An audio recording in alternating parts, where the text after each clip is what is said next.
Hello believers, welcome to the Just Praise Him radio show. I'm your host, Glynda Lomax, and the title of my message today is When the Enemy Comes In Like a Flood. I'm going to be teaching from Isaiah 59 verses 18 and 19. Let me read those to you. According to their deeds, accordingly he will repay. Fury to his adversaries, recompense to his enemies. To the islands he will repay recompense. So shall they fear the name of the Lord from the west, and his glory from the rising of the sun. When the enemy shall come in like a flood, the Spirit of the Lord shall lift up a standard against him. Over the years, many of us have stood on this verse about God lifting up a standard against the enemy when fighting enemy attacks. I know I've stood on it. What does it mean for the enemy to come in like a flood? What does a flood do? A flood overwhelms everything in its path. It breaks things down. It confuses and rearranges things. It puts people and things where they shouldn't be. How many times has the enemy come at you with a flood of unsolvable problems? With a flood of financial lack? With a flood of issues that you had no idea how to solve? We all know what the flood is the enemy comes at us with, because most of us have experienced that numerous times. But what is the standard that God raises up against it? What is that standard? I'm glad you asked. I want to look at some biblical stories. I'm going to give you 3 examples where God stepped in and fought for someone or brought recompense for someone, or where he turned what the devil meant for bad to someone's good. Okay? The first one I want to look at is Joseph. Joseph was falsely accused by his brothers who were jealous of him and then wrongfully sold into slavery. He was carted off to a foreign land, to Egypt, never to see his father and his brothers again. But God arranged things to Joseph's advantage. When Joseph arrived in Egypt, he was sold to Potiphar. Potiphar's wife desired Joseph, and when he stood in his integrity and said, "No, I won't do that sin," she was really upset. When you reject somebody, they can get pretty upset. And she claimed that he had tried to force himself on her to get revenge on Joseph for telling her no. So things are looking pretty bad for Joseph, even still, when he's thrown into the prison. He was doing okay in Potiphar's house. Potiphar trusted him and saw his integrity and said, "You can just run the whole house." And he was second only to Potiphar there. But then, the wife, the cheating wife, got in the way. But God had a plan. So Joseph is given the interpretation of 2 other prisoners' dreams. And later, about 2 years later, when Pharaoh is given a very important dream, somebody tells him, because he's like, "I need somebody that can interpret this dream," and somebody tells him, there was this guy in prison that interpreted these 2 guys' dreams, and Pharaoh said, "Bring him here." So when Joseph is brought before Pharaoh and he interprets Pharaoh's dream, he is promoted to vizier, which is second in command of the entire country of Egypt. One minute he's sitting in a cell eating peanut butter sandwiches, okay, and having no privileges whatsoever, to being promoted to practically prime minister, second in command of the wealthiest country in the world at the time, which was Egypt. His father and brothers, I'm sure he expected never to see again, are later restored to him when the Pharaoh's dream of the famine came true, and Joseph is in charge of all the food stores in Egypt. It was not because Joseph could interpret dreams that he was promoted. It was because he walked in integrity. Sorry about my phone ringing, y'all. Joseph continued to walk in the ways of God even when he lived in a land that did not believe in God. He believed, and so he continued to do what was right as his father had taught him. That's integrity, y'all. So God turned what the devil meant for harm to Joseph to good. Not only for Joseph, but for all of Joseph's family and everybody in Egypt and some of the surrounding countries, because when the famine hit and it got really bad, the only people that had any food were Pharaoh's people. Pharaoh had food because Joseph had said, "You should store up food," and he said, "Fine, I appoint you to do this. I'm promoting you to this, you oversee all of this." And so they had food when nobody else had food, because God had given Joseph this wisdom. Okay, second example I want to talk about is Daniel. chapter 6 in the book of Daniel, Daniel was taken captive by the Babylonians and taken to Babylon along with the other captives. Daniel was very careful to eat what he was supposed to eat according to the biblical dietary laws that God had given them back then, and not eat what he wasn't supposed to eat. And he prayed several times a day, and he continued to do what he believed in doing. He was careful to obey the Lord in all things, even though he was living in a land that didn't believe in the Lord. The king had appointed 120 princes in his region. Over these, he appointed 3 presidents, and Daniel was one of the presidents, because an excellent spirit was in him, okay, which is integrity, which of course was the Spirit of God. And that caused all the other princes and presidents to become jealous of Daniel, and they began to conspire against him the same way Joseph's brothers conspired against him. They set a trap and caught Daniel in it by a law that they talked the king into passing. As punishment, Daniel was thrown into a pit with a bunch of hungry lions. Now, that would not be fun, y'all. Can you imagine being trapped in an underground cave, and here's these really hungry giant lions, and they're staring at you? That would not be fun. The next morning, the king, who really admired Daniel, ran to the pit and called out to him, "Was your God, whom you serve, able to save you?" And Daniel answered and said, "O king, live forever." And he said, the Lord sent his angel and shut the lions' mouths. Because Daniel was innocent before the Lord, because he walked in his integrity. And because the Lord saved Daniel alive, the king declared that Daniel's God was the one who could save, and he made a decree about it. So God turned what the devil meant for bad for Daniel to good for all of King Darius's kingdom, and also for Daniel, because Daniel walked in integrity. Third example, King Jehoshaphat, 2 Chronicles chapter 20. If y'all listen to me very long, you know I love this story. Reading in chapter 20, we see that King Jehoshaphat was brought word that a great army was coming against him. I'm talking a big army, y'all, way outnumbering him and his people. The Ammonites and the Moabites were headed his way, and they intended to kill him and all his people and take their lands. And King Jehoshaphat became afraid. I don't blame him. So he called a fast, and he went before the Lord and said, "Lord, are you not God in heaven? Rule you not over all the kingdoms of the heathen? Are you not God who did drive out all the inhabitants of the land before your people Israel?" Etc., etc. And he goes on and on like that. And he said, you gave us this land to inherit, and now here come all these heathens planning to take this from us. Will you not judge them for this? And all Judah stood before the Lord in that place, fasting. Because the first thing that King Jehoshaphat did is he called a fast. He said, "We got a problem, everybody fast." So they all stood before the Lord there. They were fasting, and with their wives and children, and they waited on the Lord for an answer.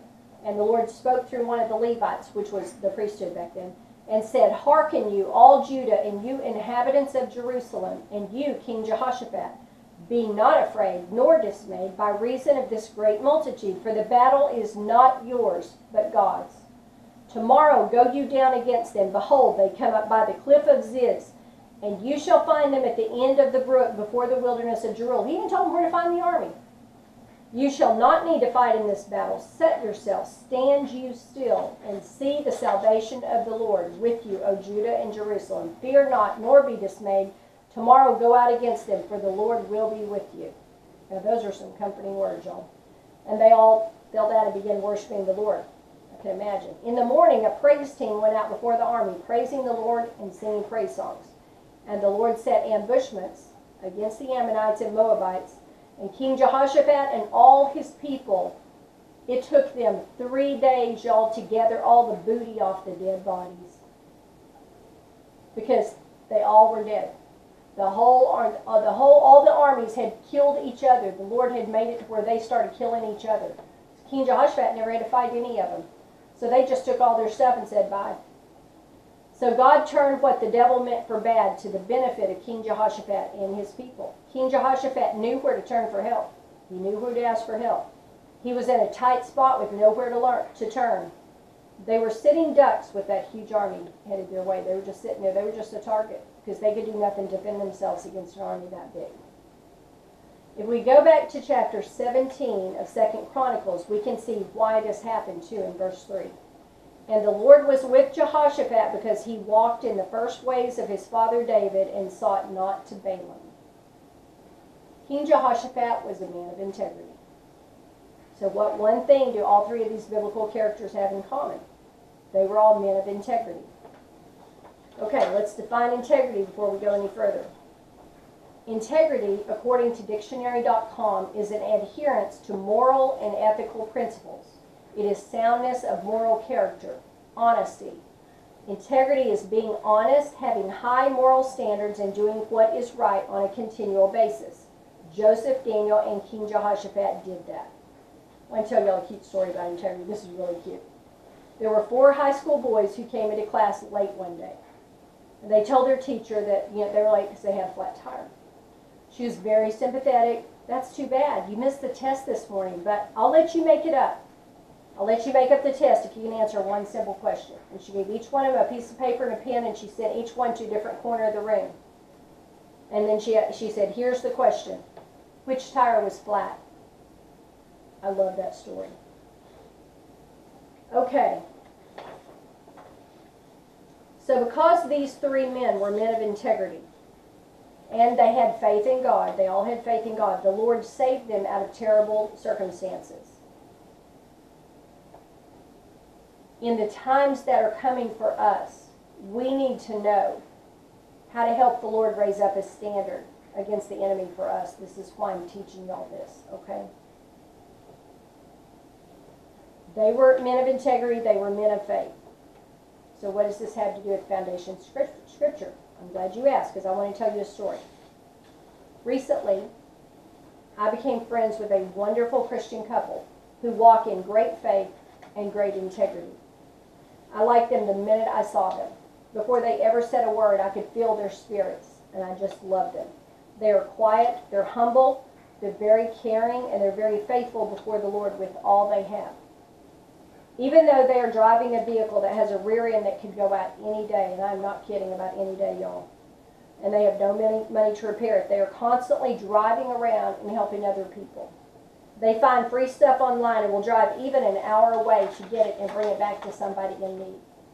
Like if they know you need a couch, they'll drive an hour in their vehicle that could break down at any minute and go get a free couch for you and bring it back. They'll even clean it up before they bring it to you.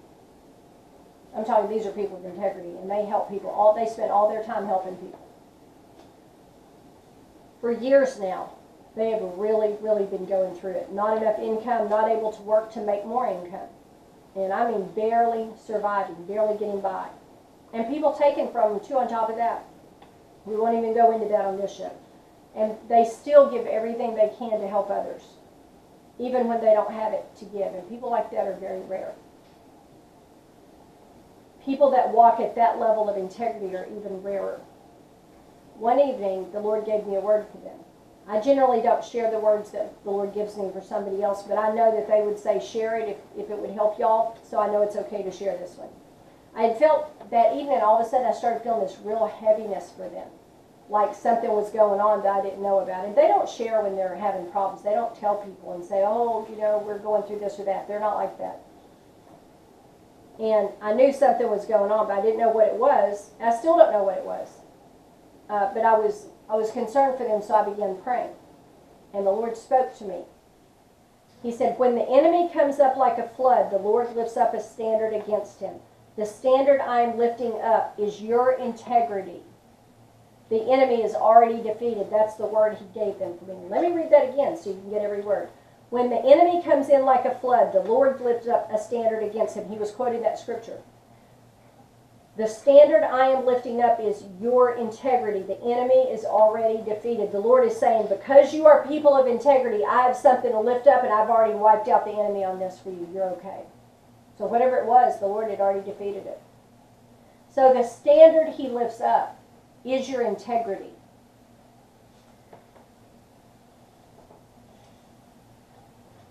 I never knew before that night what the standard was that God lifts up for us against the enemy when we're facing that flood of problems. So I want you to know that if you will have faith in God, no matter what you're facing, and if you will walk in integrity, in honesty and truth, doing what you know is the right thing to do, turning away from sin and wickedness of every kind, then the Lord will raise up a standard for you too. You know, a lot of times we face these battles and we're like, Lord, why aren't you helping me? Maybe he doesn't have anything to lift up, y'all. If you don't walk in integrity, he has nothing to lift up against the flood. If you are shacking up before marriage, if you're stealing from your employer, I am talking to somebody. The Lord said that this is a word for somebody. If you are lying to people, cheating on your spouse, even in your mind, that's also cheating. If you are lying on your taxes, all these things are matters of integrity, y'all. And you know, if you walk in the world for a long time, you get so used to doing that stuff, you don't even think about it. But when you come into the Christian walk, you need to say, Lord, show me where the sin is, because I'll get rid of it. I will throw it down. I'll cast it down from me and repent of it, and we won't be doing that anymore. Show me where my sin is. You need to be praying that. If you want God to have a standard to raise up against the enemy for you, you have got to give him one, okay? You have got to give him one. I'm going to read y'all a story. One Sunday, a pastor preached a sermon on honesty. Monday morning, he took a bus to get to his office. He paid the fare, and the bus driver gave him back too much change. During the rest of the ride, the pastor was rationalizing how God had provided him with some extra money. Oh, thank you, Lord, for blessing me with this. But he couldn't live with himself for doing that. So before he got off the bus, he proceeded to give back the extra money to the driver, and he said, you made a mistake. You gave me too much change. And the driver smiled, and he said, there was no mistake. He said, I was at your church yesterday, and I heard you preach on honesty, so I decided to put you to the test this morning. Your integrity will be tested, probably this week, now that you've heard this message, okay? Let me tell y'all something. An integrity test is a test for a promotion. If you flunk it, you're not ready to be promoted, okay? A lot of you are out there, you're praying for, oh, Lord, bless me, raise me up to do the ministry you've called me to do, or bless me with, you know, a better job or whatever. But you're not giving him the right answers on the test so he can graduate you to the next grade so you can move on up to that, okay? You have to pass the test if you want to get the promotion. That's in jobs, but it's also in your spiritual walk, okay? Integrity is a very big deal to God. If you have nothing but your faith and your integrity, you have plenty, all right? If you live in the poorhouse, but you have faith and you have integrity, God's going to promote you right out of the poorhouse. Can I just tell you that? He's going to promote you because he's got a way to promote you. He's got a standard to lift up against the enemy. If you're facing a flood of the enemy right now, if you're facing a flood of problems and you're saying, Lord, why are you not helping me? Look at your walk. Are you giving God something to lift up? Are you walking in integrity? I'm sure you're probably standing in faith, or as much faith as you have. If you don't have enough faith, God will help you get more faith. But the integrity, that's your job. All right? Integrity is about turning away from what's wrong and casting down sin and casting down sinful thoughts away from you and continuing to do what's right, Lord. And you just do it an hour at a time, 5 minutes at a time if that's all you can do until it becomes habit, okay? All of us came out of sin, all right? All of us were born with sin in our DNA. But when we get saved, Jesus offers us a way out of that sin. Now, it's up to you whether or not you take that. But if you don't take the way out of the sin and you don't walk in integrity, don't expect him to be blessing you with this and this and this and all this stuff. Because he can't promote you if you have no character.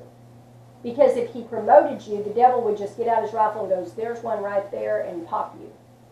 And the reason he can do that is because there's cracks in your armor because you have no integrity. If God promotes you and you're a person of character, there's not as much for the devil to shoot at. There's always something, because none of us are perfect. There's always something, but there won't be as much, okay? And don't get me wrong, nobody walks in perfection. Nobody ever did but Jesus. But we have a responsibility to continue to try to improve. It took years, I don't even want to talk about how many years, for God to just get the carnality out of me, the sexual sin and stuff like that, after I got saved. I mean, it was bad, y'all. Because here's what happens. Your spirit gets saved, but you have a spirit, a soul, and a body. Your soul is your mind, will, and emotions. So your spirit gets cleaned up, but here's all the rest of this. You still got your mind, will, emotions, and your flesh to deal with. And ain't none of that revised yet, okay? The spirit gets saved, the rest of us going out. We want to do our own thing. So it's up to you to whip all that into shape. And it's a battle. It is a battle. It's an uncomfortable battle at first, for sure. It's a very uncomfortable battle. And I just didn't fight hard enough at first. I did at the very beginning, and then I sinned. And then I kept asking God to forgive me and repenting, and I couldn't feel his presence, and I thought he had abandoned me. And I thought, I'm going to hell. That's it. You only get one chance. I'm going to hell. I really thought that. And so I went into a full backslide, y'all. And I just, about 6 months or so into that, I just missed Jesus so bad I couldn't stand it anymore. And he sent me a word that his offer still stood. He was saying, I still want you. And at that point, I said, yeah, okay, I'm in. I'm all in. But I didn't know that you got more than one chance. And you do get more than one chance, but eventually you run out of chances. One of two things will happen. Either the devil will manage to kill you while you're in sin, or God will give you over to a reprobate mind because you just keep going back to the sin and you don't try to stop. Okay? I've taught, I've done podcasts on how to cast down those thoughts, how to get away from those sins, how to break a stronghold is the one I'm talking about. I think the podcast is called How to Get Free of a Stronghold or How to Break a Stronghold. If you've got a sin problem, listen to that because there's a scripture that God taught me through how you do that. It is not without discomfort. If you think you're going to sin for 20 or 30 years or 10 years or 5 years and God's just going to go, boom, you're free, that's not usually the way that happens. Okay, I'm not saying he doesn't do that occasionally. Crack addict comes up to the altar, gives his life to Jesus, and he might walk away delivered. But for most of us, there's a process that you have to go through, and it requires effort, and it requires self-discipline, so brace yourself. But I will tell you this, it is so worth it. It is so worth it because when you lay down those sins, you pick up peace. You have the peace of God, and your life becomes so much nicer and so much calmer. And God told me one time, without purity there is no power. The more purity in your walk, the more of God's power you can walk in. But if there's no purity, there'll be no power. Okay? So, you know, if you're asking him, oh Lord, give me a ministry, I lay hands on people or they get healed just by my shadow, and you're shacking up with somebody, it ain't happening, honey. It's not happening, okay? You got to be honest with yourself now. Let's keep it real here. Y'all know I'm going to keep it real. It's just not going to happen that way. There's a condition for that kind of power, and the condition is that you have to walk in purity. You have to forsake the sins. You have to turn away from sin and doing sin and turn away from wickedness and follow what God says to do. And then you can walk in all the power you want. I hope this has been helpful to you. I hope that you will take it to heart and really understand that your integrity is what gives God something to lift up against the enemy. The more integrity you walk in, the fewer doorways there are open to the enemy for him to come in and attack you. Okay? It makes all the difference. Work on your integrity this week. You'll probably be tested. Pass the test so you can start getting promoted, okay? So until next week, Jesus bless you. Thanks for listening. Y'all have a great week.